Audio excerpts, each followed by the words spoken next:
غزنوی جو بہت بڑا بادشاہ گزرا ہے، بہت بڑا سلطان گزرا ہے، اور میں نے پڑھا ہے کہ سب سے پہلے جس شخص نے اپنے لیے سلطان کا لفظ استعمال کیا وہ سلطان محمود غزنوی ہے۔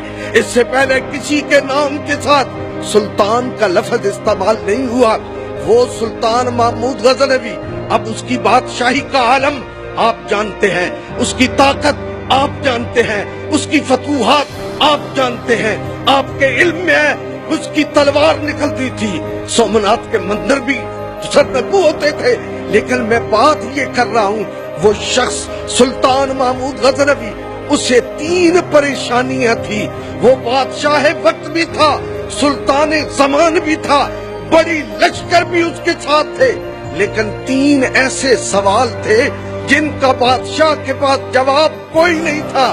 ان میں سے پہلا سوال یہ تھا، لوگوں نے اسے شک ڈال دیا کہ تیرا باپ سبکتگین ہے یا نہیں۔ لوگوں نے کہا تیرا باپ سبکتگین نہیں ہے، ماں مر گئی جس سے وہ پوچھتا، باپ مر گیا جس سے وہ سوال کرتا۔ ہر مورخ سے پوچھا، ہر ہسٹری دان سے پوچھا، ہر انسان سے پوچھا، اور مجھے بتاؤ میرا باپ کون ہے، سبکتگین ہے یا کوئی اور؟ کہتے ہیں کوئی جواب تسلی بخش اس کو نہ ملا۔ کہتے ہیں دوسرا سوال اس کا یہ تھا کہ یہ جو حدیث ہے اللہ کے نبی نے ارشاد فرمائی، العلماء ورثۃ الانبیاء، کہ جو میری امت کے علماء ہیں وہ انبیاء کے وارث ہیں۔ وہ انبیاء جو ہیں وہ کیا چھوڑتے ہیں؟ وہ درہم و دنانیر نہیں چھوڑتے، وہ علم چھوڑتے ہیں، وہ بلندی چھوڑتے ہیں۔ تو حضور کی یہ حدیث طیبہ، العلماء ورثۃ الانبیاء، علماء انبیاء کے وارث ہیں، وہ کہتا معلوم نہیں یہ حدیث درست ہے یا غلط ہے۔ اس نے علماء سے پوچھا، محققین سے پوچھا، سوال و جواب کیا، دل میں تسلی نہیں ہوئی۔ آخری بات جس نے اس کو پریشان کیا وہ یہ تھی، وہ یہ کہتا تھا کہ میں نیکی کروں گا دنیا میں اور کچھ لوگ بدی کریں گے دنیا میں، جب وہ اس دنیا سے رخصت ہوں گے تو کیا ان کو اس کے مطابق اجر ملے گا؟ نیکی والے کو جنت ملے گی، برائی والے کو دوزخ ملے گی۔ وہ یہ 3 سوالوں میں ہر وقت الجھا رہتا، وزیروں سے پوچھتا، مشیروں سے پوچھتا، داناؤں سے پوچھتا، لوگوں سے کہتا مجھے ان کے جواب دو، لیکن جواب دیتے تسلی نہ ہو۔ ہر سوال کا جواب وہ تلاش کر رہا تھا۔ کہتے ہیں بادشاہ ایک دن رات کو اپنے محل کی چھت کے اوپر ٹہل رہا تھا، کبھی دائیں کبھی بائیں، کہ میرا لشکر میرے کام نہیں آ رہا، میری دولت میرے کام نہیں آ رہی، میرا خزانہ میرے کام نہیں آ رہا، میں اس قلق کو کیسے دور کروں، اس تکلیف کا کیسے مداوع کروں، اپنے باپ کی شناخت کہاں سے پوچھوں؟ کہتے ہیں یہ 3 سوال اسے رات کو سونے نہیں دیتے تھے۔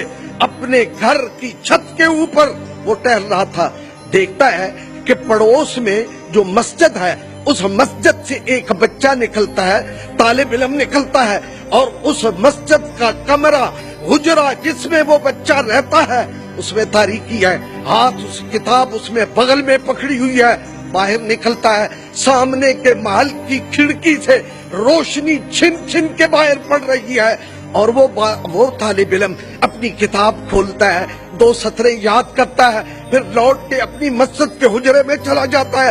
کہتے ہیں پھر وہ تھوڑی دیر کے بعد بادشاہ نے دیکھا، چند لمحوں کے گزرے، پھر وہ نکلا، پھر کتاب کھولی، پھر 2 سطریں یاد کی، پھر واپس مڑ گیا، پھر بادشاہ نے دیکھا، ابھی کچھ وقت نہیں گزرا تھا، وہ طالب علم پھر نکلا، پھر اس روشنی میں جا کے کتاب کو کھولا، پھر اس کو دیکھا، پڑھا، پھر واپس لوٹ گیا۔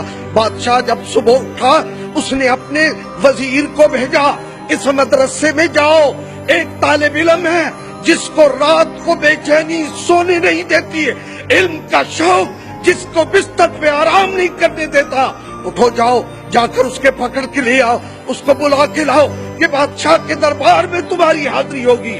کہتے ہیں وہ بادشاہ کے دربار میں طالب علم بادشاہ کے سامنے کھڑا ہوا، اس نے پوچھا کیا ماجرا ہے، آج رات تمہیں آرام نہیں آیا، آج ساری رات جاگتا رہا؟ ہر 10-15 منٹ کے بعد کتاب لیتا، اس چراغ کے پاس آتا، روشنی کے سامنے کتاب رکھتا، پھر اپنے 2 سطریں دیکھتا، پھر واپس لوٹتا۔ ماجرا کیا ہے؟ مسئلہ کیا ہے؟ تمہیں پریشانی کیا ہے؟